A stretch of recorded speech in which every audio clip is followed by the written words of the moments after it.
नमस्ते, आप सबका स्वागत है आपके अपने YouTube चैनल एंशिएंट सनातन में। 3 पुतलियां और उनके रहस्य। तो चलिए श्री कृष्ण का नाम लेके जानते हैं इन पुतलियों के बारे में और उनके रहस्य के बारे में और चलते हैं धर्म के मार्ग पर।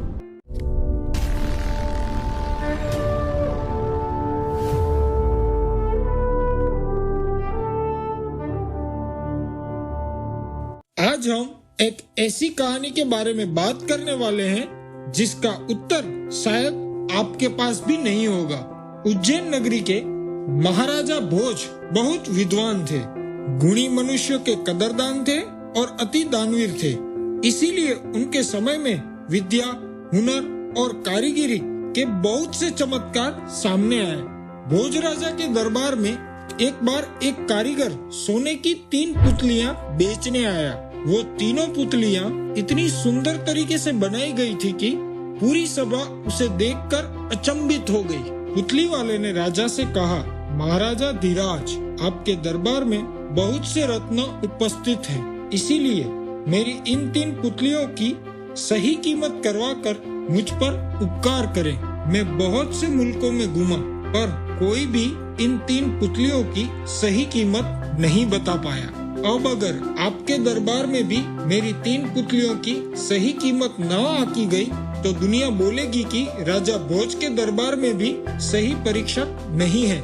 ये सुनकर एक जवेरी बोला, लाइए पुतलियां मेरे पास लाइए, जरा मैं भी देखूं कि क्या ऐसा है इन 3 पुतलियों में कि कोई भी इन 3 पुतलियों की सही कीमत न कर पाया। ऐसा बोलते ही उन्होंने वे पुतलियां अपने हाथ में ली और पास बैठे एक लड़के के हाथ में थमा दी और उस लड़के से कहा कि इसकी कीमत करके बता। वो लड़का उस जवेरी का नौकर था और जवेरात के काम में वो निपुण था। उसकी आकी गई कीमत में कभी भी कोई अंतर नहीं हुआ है। वो लड़का पुतलियों को हाथ में लेके सोने की परत को देखने लगा। उसने पाया कि वह खरा सोना है। उसके बाद उसने हर एक पुतली का वजन किया तो उसने पाया कि सारी पुतली का वजन एक समान है। यह देखकर उसने जवेरी को बताया और कहा कि सारी पुतलियों की कीमत एक समान है। यह बात सुनकर वो पुतली वाला मंद मंद हंसने लगा।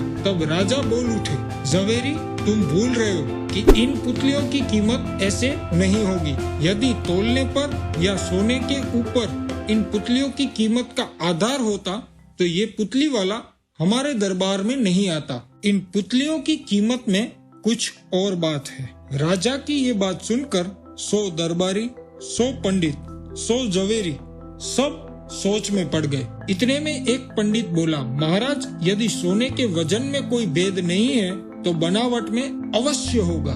पंडित जी के ये बयान पर 100 दरबारी और कारीगर पुतलियों को अलग अलग तरीके से देखने लगे और जांच पड़ताल करने लगे, पर किसी भी पुतली की बनावट में कोई भी अंतर नहीं था। यह देखकर पूरी सभा चुप हो गई। सभा को चुप देखकर पुतली वाला बोला, किसी से भी इन 3 पुतलियों की सही कीमत नहीं आकी गई। ये बात सुनकर राजा ने कहा कि इतने सारे पंडित, विद्वान, जवेरी मेरे दरबार में हैं, फिर भी कोई भी इन 3 पुतलियों की सही कीमत नहीं आंक पाया। शर्म की बात है ये। यह सुनकर पंडित कालिदास जी खड़े हुए और उन्होंने एक छड़ी मंगवाई, एक पुतली उठाई और छड़ी को उसके कान में डाला और देखा कि वो छड़ी दूसरे कान में से बाहर आ गई। कालिदास जी ने कहा कि इस पुतली की कीमत 3 बादाम है। दूसरी पुतली उठाई और उसके कान में भी छड़ी डाली तो छड़ी उसके मुंह में से बाहर आ गई। तब कालिदास जी ने कहा, इस पुतली की कीमत एक सोने की मोहर है। उसके बाद उन्होंने तीसरी पुतली उठाई और उसके भी कान में छड़ी डाली, पर वो छड़ी कहीं से भी बाहर नहीं आई, वो उसके पेट में चली गई। ये देखकर कालिदास जी ने कहा कि इस पुतली की कीमत 1 लाख सोने की मोहर है। ये सुनकर राजा ने पुतली वाले से कहा, अब तुम्हें लगता है कि तुम्हारी पुतलियों की कीमत सही आकी गई है? पुतली वाले ने खुश होकर हाथ जोड़कर राजा से कहा कि महाराज, यह कीमत सही है। पुतलियों के अंदर की ऐसी रचना देख और कालिदास पंडित की ऐसी चतुराई देख पूरी सभा चौंक गई और खुश भी हो गई। अब सवाल है आप लोगों से, आप सब लोग बताइए कि इन तीनों पुतलियों की कीमत अलग अलग क्यों आकी गई। तीनों पुतलियां एक जैसी हैं, तीनों पुतलियां सोने की है, फिर भी एक की कीमत सिर्फ 3 बादाम, एक की कीमत सिर्फ 1 सोने की मोहर और एक पुतली की कीमत 1 लाख सोने की मोहर। तो आप बताइए कि इसके पीछे क्या कारण है। आपका उत्तर हमें कमेंट में जरूर लिखकर बताइएगा। इसका उत्तर लेकर हम मिलते हैं अगले रविवार को इसी समय पर, इसी चैनल पर। अगर आपको ये वीडियो पसंद आए तो अपने परिवार के साथ जरूर शेयर करें और खासकर आपके बच्चों को जरूर दिखाएं। एंशिएंट सनातन में बने रहने के लिए आप सबका धन्यवाद। सनातन धर्म की जय हो, श्री कृष्ण की जय हो।